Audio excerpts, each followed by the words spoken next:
Hi Cancer, welcome to your March 2024 Astro Tarot with me, Raphael from Reydiant Reality.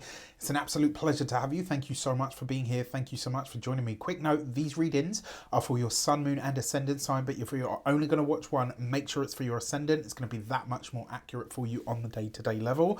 I am using whole sign tropical Western astrology for those of you that would like to know. And also, if I don't mention the dates or the degrees, you will be able to find all of that stuff in the description of the video.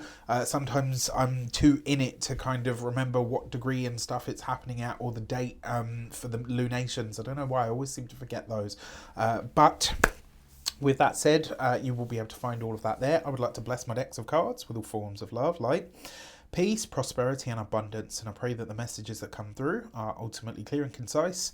They help you on your path to your highest vibrational good. So for the first transit that I want to look at is on the 8th of March.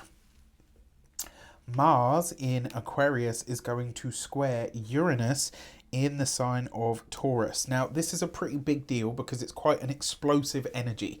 And for you, this is happening across your 8th house and your 11th house, right? So Mars is your creativity and your romance, but it's also your career, right? Because it rules the 10th house for you. Mars also rules the energy of Scorpio, which is your 5th house. So it looks like in some regard your career is going through a very big shift right now, and you're starting to not only come more into your own when it comes to your career, but really starting to accept your role as a healer, and maybe even understand how or what it has cost you to truly be yourself in some regard, right? There's a moment of recognition or realization for yourself and how you interact with the group or the whole in some regard.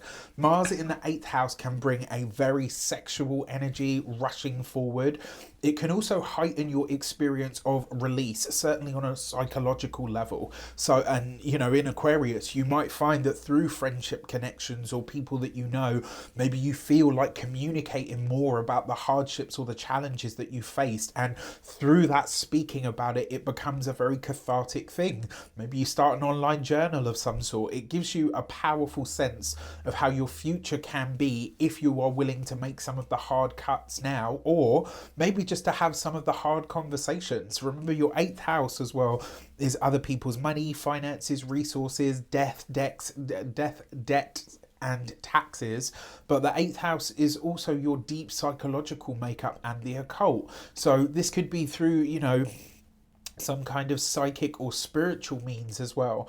There could also be you that divesting your interests or financial connections with another person, because the 8th house is joint resources for all manner of reasons, because it's squaring Uranus, which is in your 11th house, which is also a gains house, because this is the money that you make from your career, etc.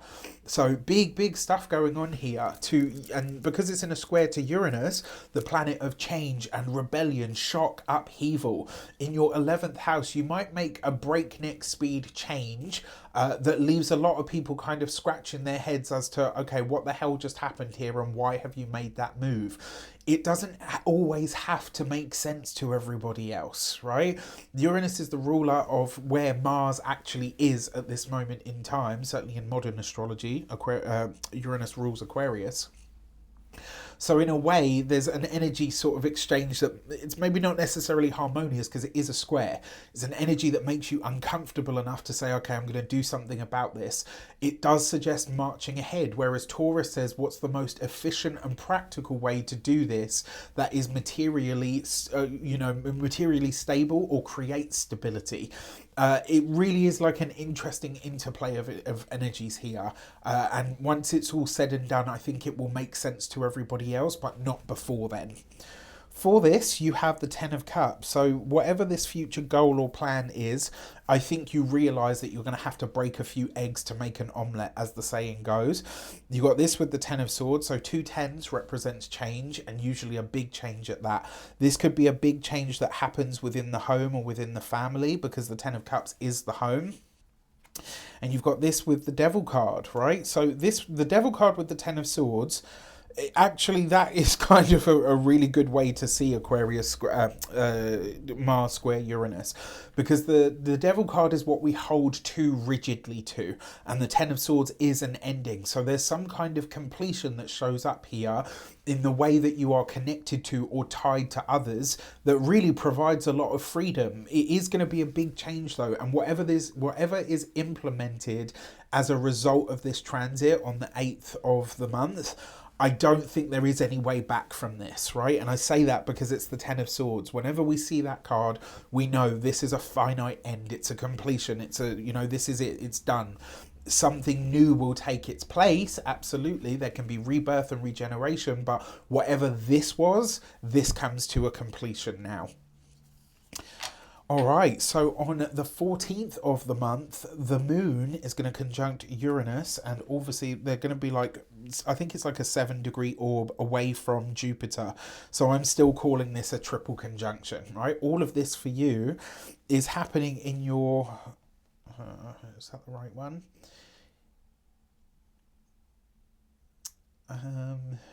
Yes, it is. Sorry, I had a complete mind blank then for a moment.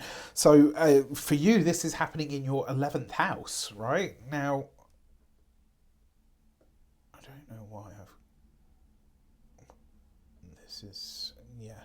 I don't know why, because I've written this wrong, but it's happening in the 11th house for you, right? So this is about friends, friendship groups, social circles, connections of all manners and all kinds are showing up for you here. It's conjunct to Uranus at the moment, and it is, like I said, it's a 7-degree orb, but Jupiter is in the mix. This is highlighting your house of the future, of friendships, of connections. It's also the gains of your career and the helpful people that can assist you in some regard. Now, the moon is you, right? You are ruled by the moon, and the moon in Taurus is exalted. So your energy, your body, your mind, your outlook are going to be functioning at a high level, and your body, your physical you is going to be, as well as your outlook, but is your physical body is going to be the antenna that is picking up all of that future orientated information. Uranus is your psychological outlook and your financial connections to others. Jupiter is your work and your beliefs. And with all of this going on in a future orientated place, it's like you're ready for change.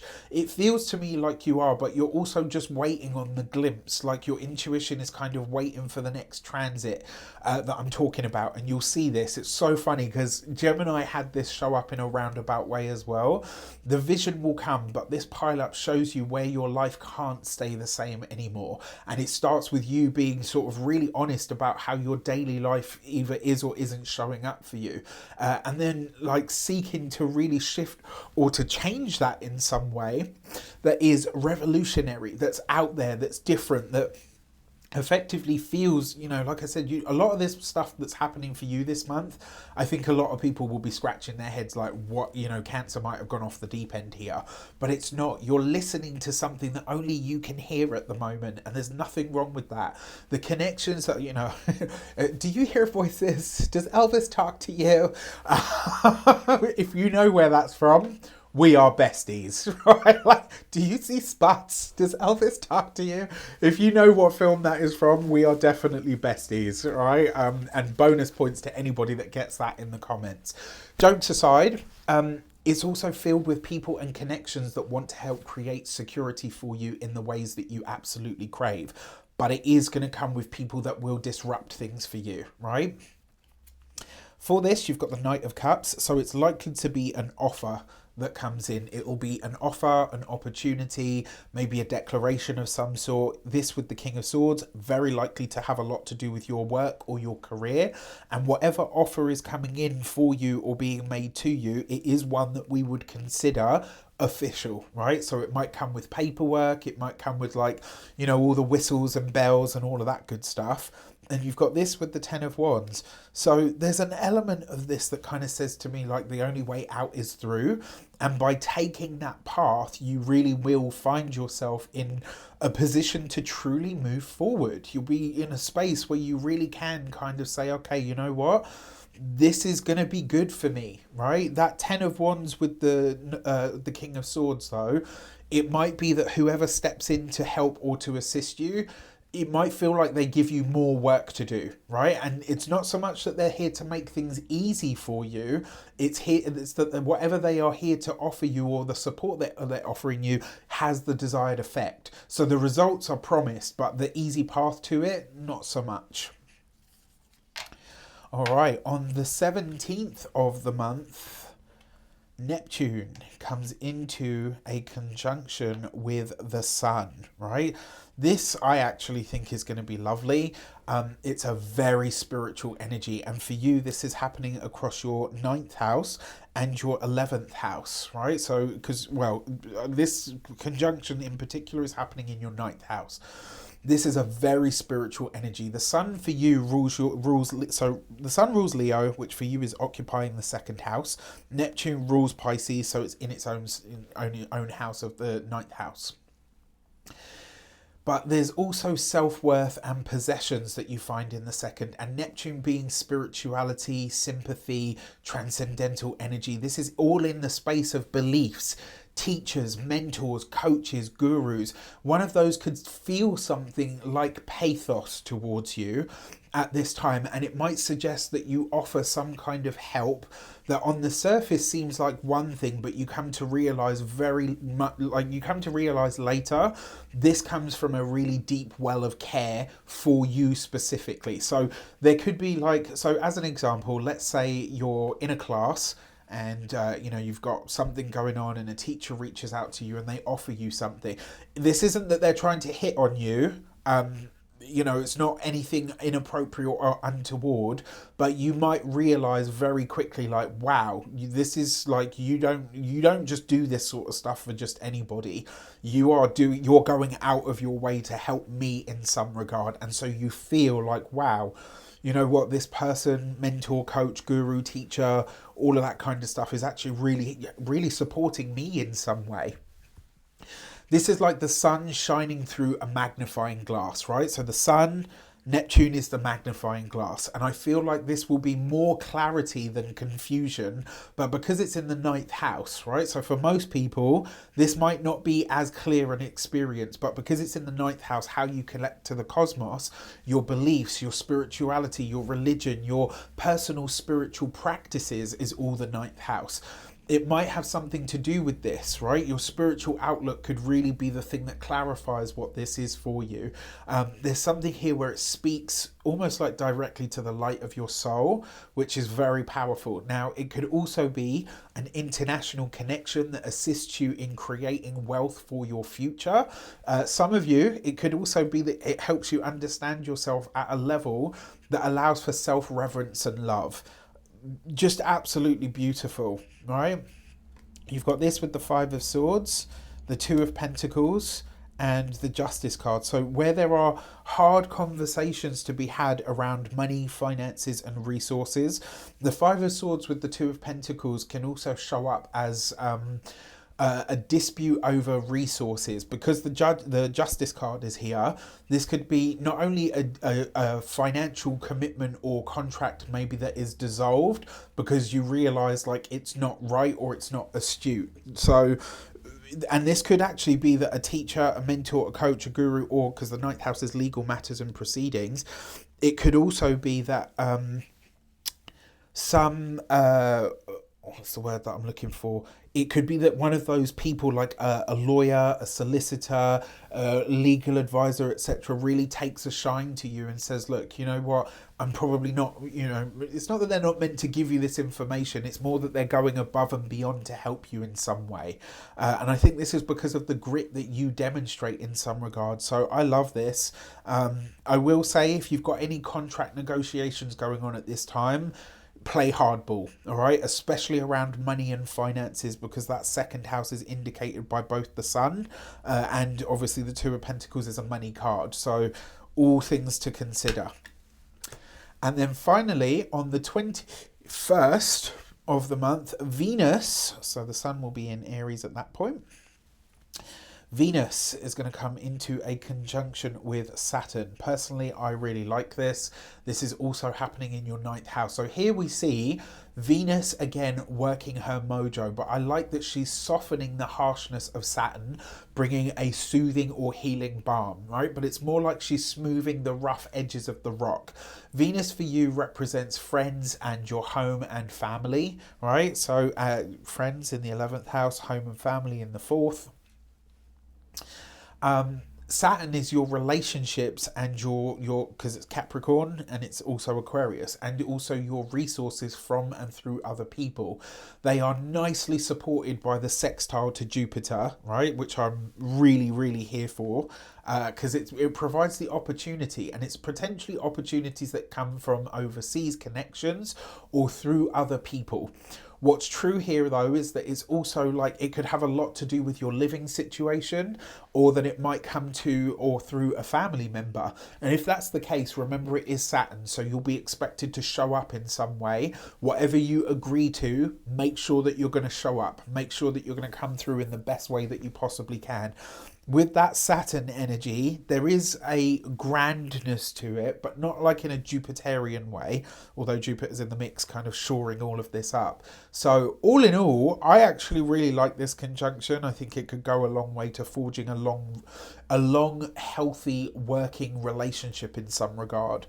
For this, you've got the Strength card. Don't be afraid to show up as your authentic self. With the Six of Swords, it is an international connection of some kind. You've got this with the King of Cups.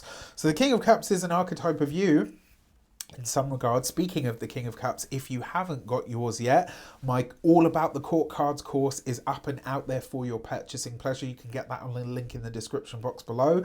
You're going to get archetypes, you're going to get experiences, you're going to get astrology, you're even going to get delve into these as a meet and greet. There is so much good information in there.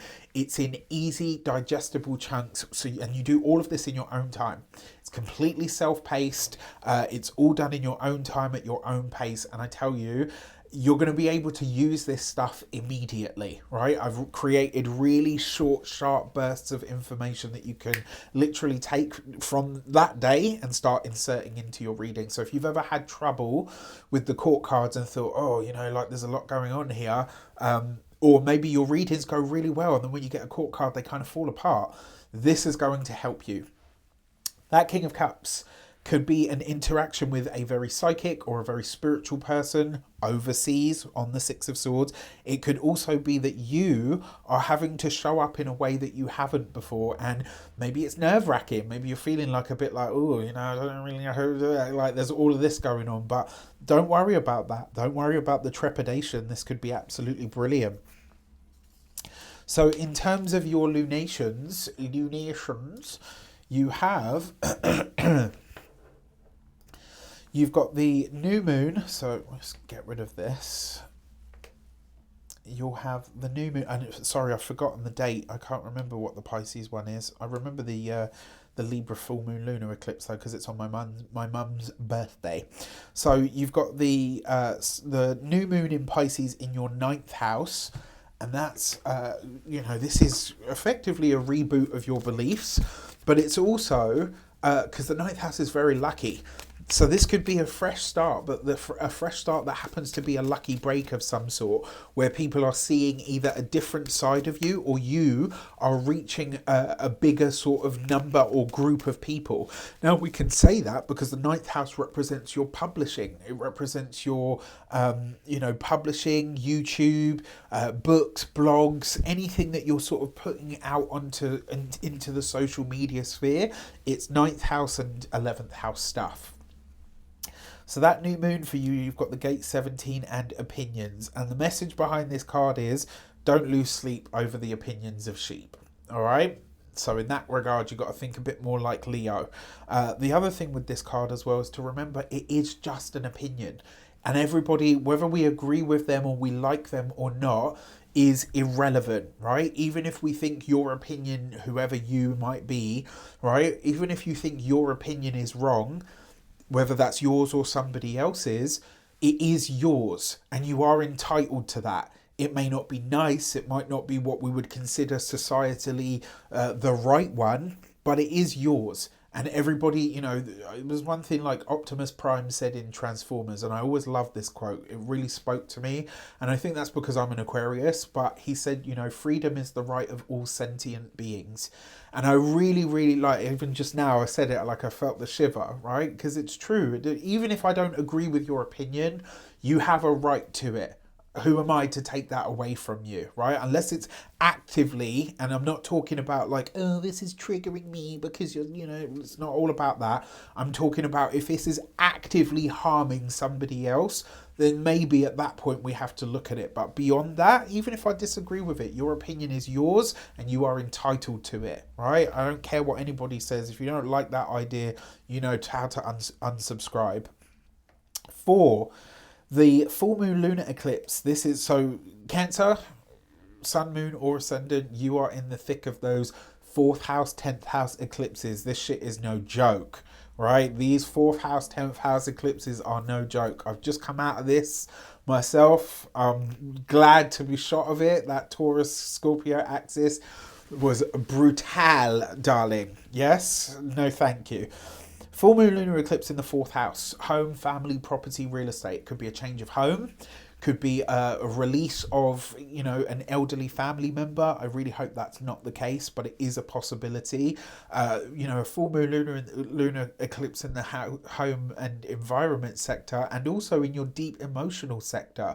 This could be that something that you have held on to emotionally for a very long time could really shift now. And it's almost like it will just dislodge. You'll feel something crack, and then the foundations of whatever it is that you've been feeling will start to shift. For this, you've got the gate 62 and practicality. So this is likely to be about how you live and where you live, right? So how you live there, who you live with, how your experiences of the day-to-day when it comes to your home, property, real estate, whether there's work that needs to be done to the home, all of that stuff will probably be coming up. Now, interestingly enough, the sun, which is opposing the moon at this time, rules Leo, right? And the sun for you, obviously Leo for you is your 2nd house. I wouldn't be surprised if you're having to spend some kind of money on the home at this time around the eclipse. All right. With that said, let me know in the comments how it shapes up. If you want to book a personal reading with me, you can do so on the link in the description box below. It would be my pleasure to read for you. I'm offering tarot, astrology, numerology, even energy work. It's up to you, whatever you decide. With that said, take care. Let me know in the comments how it shapes up, and I'll see you soon.